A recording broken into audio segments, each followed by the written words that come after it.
നമസ്കാരം കൂട്ടുകാരെ, പുതിയൊരു വീഡിയോയിലേക്ക് എല്ലാവർക്കും സ്വാഗതം.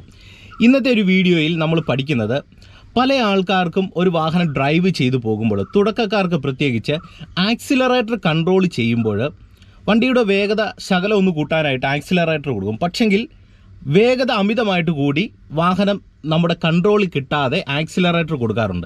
ഇനി വണ്ടിയുടെ വേഗത കുറയ്ക്കാനായിട്ട് ആക്സിലറേറ്റർ ചെറുതായിട്ടൊന്ന് കുറച്ച് കൊടുത്തു കഴിഞ്ഞാൽ സംഭവിക്കുന്നത് തീർത്തും ആക്സിലേഷൻ കുറഞ്ഞിട്ട് വാഹനം എഞ്ചിനിടിച്ച് ഓഫായി പോകുന്ന സിറ്റുവേഷൻ തുടക്കക്കാർക്ക് സംഭവിക്കാറുണ്ട്.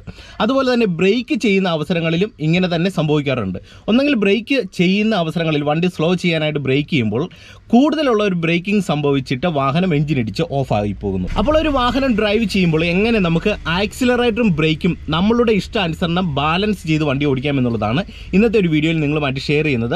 തീർച്ചയായിട്ടും ഈ ഒരു വീഡിയോ വാഹനം ഓടിക്കുന്ന തുടക്കക്കാർക്ക് ഗുണം ചെയ്യും. എന്തായാലും നിങ്ങൾ വീഡിയോ പൂർണ്ണമായിട്ട് കാണാൻ ശ്രമിക്കുക. വീഡിയോ ഇഷ്ടപ്പെട്ടാൽ മറക്കാതെ ചാനൽ ഒന്ന് സബ്സ്ക്രൈബ് ചെയ്യുക, വീഡിയോയ്ക്ക് ഒരു ലൈക്ക് തരിക. അതോടൊപ്പം തന്നെ ഈ വീഡിയോ നിങ്ങളുടെ കൂട്ടുകാരുടെ ഇടയിലേക്ക് ഒന്ന് ഷെയർ ചെയ്ത് നൽകുക. ഇനി നിങ്ങളെ ഞാൻ വാഹനത്തിൻ്റെ ആക്സിലറേറ്ററും ബ്രേക്കും എങ്ങനെയാണ് ശരിയായ രീതിയിൽ ബാലൻസ് ചെയ്യേണ്ടതെന്ന് നിങ്ങളെ കൃത്യമായിട്ട് ഞാൻ വണ്ടി ഓടിച്ച് തന്നെ കാണിച്ചു തരാം. നിങ്ങൾ അതിനു മുന്നേ ശ്രദ്ധിക്കേണ്ട വളരെ പ്രധാനപ്പെട്ട 1-2 പോയിന്റ്സ് പറയാം. അതായത് ഇപ്പോഴുള്ള പുതിയ വാഹനങ്ങളിൽ ആക്സിലറേറ്റർ ആണെങ്കിൽ ബ്രേക്ക് ആണെങ്കിൽ കൺട്രോൾ ചെയ്യുമ്പോൾ വളരെ സ്മൂത്ത് ആയിട്ട് കൺട്രോൾ ചെയ്താൽ മതി. എന്നാൽ പഴയ വാഹനങ്ങളിൽ നമ്മൾ ഡ്രൈവ് ചെയ്യുന്ന സാഹചര്യങ്ങളിൽ നേരത്തെയൊക്കെ ബ്രേക്ക് ചെയ്യണമെന്നുണ്ടെങ്കിൽ കുറച്ച് ഹാർഡായിട്ട് ബ്രേക്ക് ചെയ്തെങ്കിൽ മാത്രമേ നമുക്കൊരു വാഹനത്തെ സ്ലോ ചെയ്യാനായിട്ട് കഴിയത്തുള്ളൂ. അതോടൊപ്പം തന്നെ നമുക്ക് വാഹനത്തിൻ്റെ വേഗത ഒന്ന് കൂട്ടണമെന്നുണ്ടെങ്കിൽ ആക്സിലറേറ്റർ കൺട്രോൾ ചെയ്യുന്ന അവസരങ്ങളിലും കുറച്ച് ഹാർഡായിട്ട് അമർത്തിയാലേ നമുക്ക് വാഹനത്തിൻ്റെ വേഗത കൂട്ടാൻ കഴിയത്തുള്ളൂ. എന്നാൽ കാലഘട്ടം മാറിയപ്പോൾ ഇപ്പോഴുള്ള ഒട്ടുമിക്ക വാഹനങ്ങളിലും ഇതെല്ലാം ചെയ്യാനായിട്ട് നമുക്ക് വളരെ സ്മൂത്ത് ആയിട്ട് കഴിയും. അതിനർത്ഥം നമുക്ക് ഒരു വാഹനത്തിൻ്റെ വേഗത കൂട്ടാനായിട്ട് ആക്സിലറേറ്റർ കൺട്രോൾ ചെയ്യുമ്പോൾ വളരെ ചെറുതായിട്ട് ആക്സിലറേറ്റർ കൊടുത്ത് നിങ്ങൾ ശീലിക്കുക. വാഹനത്തിൻ്റെ വേഗത കുറയ്ക്കാൻ നേരത്ത് ജസ്റ്റ് ആക്സിലറേറ്ററിൽ നിന്ന് കാലയച്ച് ബ്രേക്കിലേക്ക് വരുമ്പോൾ സ്മൂത്ത് ആയിട്ട് ബ്രേക്ക് ചെയ്യാനായിട്ട് ശ്രമിക്കുക. ഹാർഡായിട്ട് ഒരു കാരണവശാലും ബ്രേക്ക് ചെയ്യരുത്. ഇങ്ങനെ ചെയ്തു കഴിഞ്ഞാൽ ഒരു പക്ഷെങ്കിൽ അപകടങ്ങൾ ഉണ്ടാകാൻ സാധ്യതയുണ്ട്. കാരണം നമ്മൾ ആക്സിലറേറ്റർ പെഡലിലേക്ക് നമ്മളുടെ കാലെടുത്ത് വെച്ച് ആക്സിലേഷൻ കൊടുക്കുമ്പോൾ വണ്ടിയുടെ വേഗത കൂടിയിട്ട് കൺട്രോളിൽ തുടക്കക്കാർക്ക് വാഹനം കിട്ടാൻ ബുദ്ധിമുട്ട് വരും. ബ്രേക്ക് ചെയ്യുന്ന അവസരങ്ങളിലും അറിയാതെ നമ്മൾ വാഹനത്തിൻ്റെ വേഗത കുറയ്ക്കാനായിട്ട് ബ്രേക്ക് പെഡലിൽ ഹാർഡായിട്ട് കാലമർത്തുമ്പോൾ നടു റോഡിൽ വാഹനം പെട്ടെന്ന് ബ്രേക്ക് സംഭവിച്ചിട്ട് എഞ്ചിൻ ഇടിച്ച് വണ്ടി ഓഫാവുകയും വാഹനങ്ങൾ ഇടിക്കാനുള്ള സാധ്യതകൾ കൂടുതലാണ്. കാരണം പുറകിൽ വാഹനങ്ങളൊക്കെ വന്നു കഴിഞ്ഞാൽ നമ്മുടെ വണ്ടിയിൽ ഇടിക്കും. അപ്പോൾ ഇത് നിങ്ങൾ കൃത്യമായിട്ട് ഒന്ന് ഓർത്തിരിക്കും. ഇനി എങ്ങനെയാണ് പ്രാക്ടീസ് ചെയ്യേണ്ടതെന്ന് ചോദിച്ചു കഴിഞ്ഞാൽ നിങ്ങൾ തുടക്കത്തിൽ തന്നെ നിങ്ങൾ ചെയ്യേണ്ടത് എല്ലാ ഗിയറും ഇട്ട് ഓടിക്കുക എന്നുള്ളതല്ല. നിങ്ങൾ കൃത്യമായിട്ട് ഫസ്റ്റ് ഗിയർ കൊടുത്തിട്ട് വാഹനം മെല്ലെ മുന്നോട്ടെടുക്കുക. ഞാൻ ഇതേ വാഹനം മുന്നോട്ടെടുത്ത് കാണിക്കാം. ഞാനിപ്പോൾ ഫസ്റ്റ് ഗിയർ കൊടുക്കുന്നു. ക്ലച്ചിൽ നിന്ന് മെല്ലെ കാലയച്ച് ചെറുതായിട്ട് ഇതേ ആക്സിലറേറ്റർ കൊടുത്ത് വണ്ടി മെല്ലെ മുന്നോട്ടെടുക്കുകയാണ്. നിങ്ങൾ നോക്കുക. അപ്പോൾ ഒരു ബിഗിനർ ചെയ്യേണ്ടത് ഫസ്റ്റ് ഗിയർ കൊടുത്തതിന് ശേഷം ചെറുതായിട്ട് നിങ്ങളൊന്ന് ആക്സിലറേറ്റർ കൊടുത്തു നോക്കുമ്പോൾ നമ്മുടെ വണ്ടിയുടെ വേഗത ചെറുതായിട്ട് കൊടുത്താൽ ഇത്രയധികം കൊടുത്തു കഴിഞ്ഞാൽ തന്നെ ഒരു വാഹനം നീങ്ങുമെന്നുള്ളത് മനസ്സിലാക്കിയെടുക്കാൻ കഴിയും. അതിനുശേഷം വീണ്ടും നിങ്ങൾ ആക്സിലറേറ്ററിൻ്റെ അളവൊന്ന് കുറച്ചും കൂടെ ഒന്ന് കൂട്ടി കൊടുക്കുക. ഇതേ ഞാൻ കുറച്ചും കൂടെ ഒന്ന് കൂട്ടി കൊടുക്കുന്നു. ഇപ്പോൾ ഫസ്റ്റ് ഗിയറിലാണ് പോകുന്നത്. ഇപ്പം നല്ല രീതിയിലുള്ള ഒരു ആക്സിലേഷൻ കൊടുക്കുകയാണ്.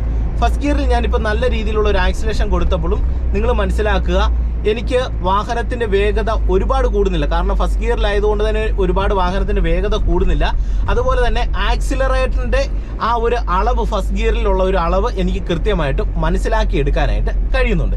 ഇങ്ങനെ നിങ്ങൾ ആക്സിലറേറ്റർ പെഡലിനെ ഒന്ന് പരിചയപ്പെടുക.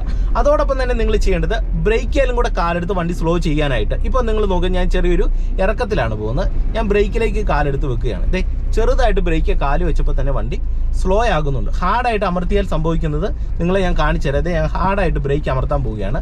ഇത് വണ്ടി എഞ്ചിൻ ഇടിച്ച് ഓഫ് ആകുന്ന ഒരു സിറ്റുവേഷനിലേക്ക് വന്നു. അതുകൊണ്ട് തന്നെ ഞാനിത് ക്ലച്ചും കൂടെ ചവിട്ടി വണ്ടി നിർത്തി. അതായത് ബ്രേക്കിൻ്റെ അളവ് കൂടിയപ്പോൾ വണ്ടി എഞ്ചിൻ ഇടിച്ച് ഓഫ് ആകുന്ന സിറ്റുവേഷനിലേക്ക് വന്നു. അപ്പോൾ ഈ ഒരു രീതിയിൽ നിങ്ങൾ തുടക്കത്തിലൊന്ന് പ്രാക്ടീസ് ചെയ്യുക. അതിനുശേഷം ഗിയർ ഷിഫ്റ്റ് ചെയ്ത് ഓടിക്കുമ്പോൾ കുറച്ചും കൂടെ ശ്രദ്ധിച്ച് ആക്സിലറേറ്റർ കൺട്രോൾ ചെയ്യുക. ഞാൻ നിങ്ങളെ കാണിച്ചു തരാം. ഞാനിത് ഫസ്റ്റ് ഗിയർ കൊടുത്ത് വാഹനം മുന്നോട്ടെടുക്കുന്നു. ഓക്കെ, ക്ലച്ച് നയിച്ചു. ചെറുതായിട്ട് ആക്സിലറേറ്റർ കൊടുത്ത് വണ്ടി എടുക്കുകയാണ്. ഇപ്പോൾ നിരപ്പ് റോഡാണ്. ഇനി നിങ്ങൾ ആക്സിലറേറ്റർ കൺട്രോൾ ചെയ്യുമ്പോൾ ചെറുതായിട്ടൊന്ന് ആക്സിലറേറ്റർ കൊടുത്ത് ഒരു വാഹനത്തിന് ഏകദേശം ഒരു 15 കിലോമീറ്റർ സ്പീഡ് വരുന്ന രീതിയിൽ ആക്സിലറേറ്റർ നിങ്ങൾ മുന്നോട്ടൊന്ന് കൊടുക്കുക. മുന്നോട്ട് കൊടുത്തതിന് ശേഷം ആക്സിലറേറ്റർ ജസ്റ്റ് കുറയ്ക്കുക, ക്ലച്ച് ചവിട്ടുക, സെക്കൻഡ് ഗിയർ കൊടുക്കുക. സെക്കൻഡ് ഗിയർ കൊടുത്തു കഴിഞ്ഞാൽ പിന്നെ നിങ്ങൾ ആക്സിലറേറ്റർ കൺട്രോൾ ചെയ്യുമ്പോൾ ശ്രദ്ധിക്കേണ്ടത് ഫസ്റ്റ് ഗിയറിൽ കൊടുത്ത അത്രയധികം ആക്സിലറേറ്റർ കൊടുക്കരുത്. കൊടുത്തു കഴിഞ്ഞാലുള്ള ഒരു പ്രശ്നം, വാഹനത്തിന് വേഗത കൂടും. കാരണം എന്താണ്, നമ്മൾ അടുത്തൊരു സ്പീഡിലേക്ക് പോകാൻ പറ്റിയ അടുത്തൊരു ഗിയറിലേക്ക് ഇട്ടു. അപ്പോൾ സെക്കൻഡ് ഗിയറിലേക്ക് ഇട്ടിട്ട് വീണ്ടും ആക്സിലറേറ്റർ കൊടുക്കുമ്പോൾ നിങ്ങൾ കുറച്ചും കൂടെ അയച്ച് ആക്സിലറേറ്റർ കൺട്രോൾ ചെയ്യുക. ആവശ്യമുണ്ടെങ്കിൽ മാത്രം കൂടുതലായിട്ട് കൊടുക്കാനായിട്ട് ശ്രമിക്കുക. ഇനി തേർഡിലേക്ക് ഇടുമ്പോഴും ഇത് തന്നെയാണ് നിങ്ങൾ ശ്രദ്ധിക്കേണ്ടത്. ഞാനത് കാണിച്ചു തരാം. ഇപ്പോൾ സെക്കൻഡിൽ പോവുകയാണ്. ഓക്കെ, ഇപ്പോൾ സെക്കൻഡ് ഗിയറിൽ ഇങ്ങനെ പോകുന്നു. ഇനി നമുക്ക് തേർഡ് ഒന്ന് കൊടുക്കണം. ഞാൻ വണ്ടിക്ക് ജസ്റ്റ് ഒന്ന് മൂവ് ആക്കുകയാണ്. നല്ല മൂവ് ആക്കിയതിന് ശേഷം ക്ലച്ച് ചവിട്ടിയിട്ട് ഞാൻ തേർഡ് കൊടുത്തു. ഇനി തേർഡിൽ നിങ്ങൾ ആക്സിലറേറ്റർ കൊടുക്കുമ്പോൾ ശ്രദ്ധിക്കേണ്ടത്, നമുക്ക് വാഹനത്തിന് വേഗത കൂട്ടണമെന്നുണ്ടെങ്കിൽ മാത്രം കുറച്ച് കൂടുതൽ ആക്സിലറേറ്റർ കൊടുക്കാനായിട്ട് ശ്രമിക്കുക. ഇനി അല്ലെങ്കിൽ നിങ്ങൾ ചെയ്യേണ്ടത്, സെക്കൻഡ് ഗിയറിൽ പോയപ്പോൾ ആവറേജ് വാഹനത്തിന് വേഗതയുണ്ടെങ്കിൽ തേർഡ് ഗിയർ ഇട്ട് കഴിഞ്ഞാൽ പിന്നെ അത്രയധികം ആക്സിലറേറ്റർ കൊടുക്കണ്ട, കുറച്ച് ആക്സിലറേറ്റർ കൊടുത്താൽ മതി. അതാണ് നിങ്ങൾ കൃത്യമായിട്ട് ശ്രദ്ധിക്കേണ്ട മറ്റൊരു പോയിന്റ്. ഇത് വീണ്ടും ഞാൻ ഫോർത്തിലേക്ക് വരികയാണ്. ഓക്കെ, നാലാമത്തെ ഗിയർ കൊടുത്തു. ഇനി ഇവിടെ നമ്മൾ ആക്സിലറേറ്റർ കൺട്രോൾ ചെയ്യുമ്പോൾ ആവശ്യമുണ്ടെങ്കിൽ മാത്രം ആക്സിലറേറ്റർ കൊടുക്കുക. ആക്സിലറേറ്റർ കൺട്രോൾ ചെയ്യുന്ന അവസരങ്ങളിൽ കൂടുതലായിട്ട് കൊടുക്കാതിരിക്കാനായിട്ട് ശ്രമിക്കുക. കൂടുതലായി കൊടുത്തു കഴിഞ്ഞാൽ എന്താണ് സംഭവിക്കുന്നത്, വാഹനത്തിൻ്റെ വേഗത കൂടും. നിങ്ങൾക്ക് കുറച്ചും കൂടെ എളുപ്പത്തിൽ മനസ്സിലാക്കാനായിട്ട് ഇത്രയേ ഉള്ളൂ. നമ്മളൊരു ഫസ്റ്റ് ഗിയറിൽ കൊടുക്കുന്ന അവസരങ്ങളിൽ ആക്സിലറേറ്റർ കൊടുക്കുമ്പോൾ കുറച്ച് ഹാർഡായിട്ട് കൊടുത്താലും വാഹനത്തിന് ഒരു പരിധിയിൽ കൂടുതൽ വേഗത വരുന്നില്ല.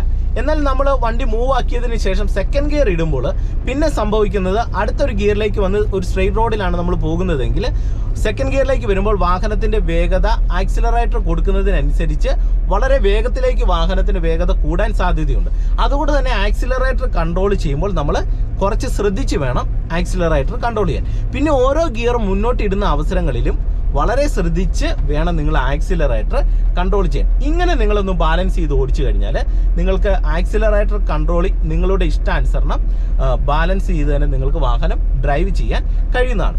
നിങ്ങൾക്ക് ആക്സിലറേറ്ററും ബ്രേക്കും കൺട്രോൾ ചെയ്യാനായിട്ടുള്ള ഒരു ഐഡിയ കിട്ടിയെന്ന് പ്രതീക്ഷിക്കുന്നു. നിങ്ങൾ പ്രധാനമായിട്ട് ഇതിന് ചെയ്യേണ്ടത് ഒരു ഗ്രൗണ്ടിൽ ചെന്ന് പ്രാക്ടീസ് ചെയ്യുക എന്നുള്ളതാണ് വളരെ പ്രധാനപ്പെട്ട ഒരു കാര്യം.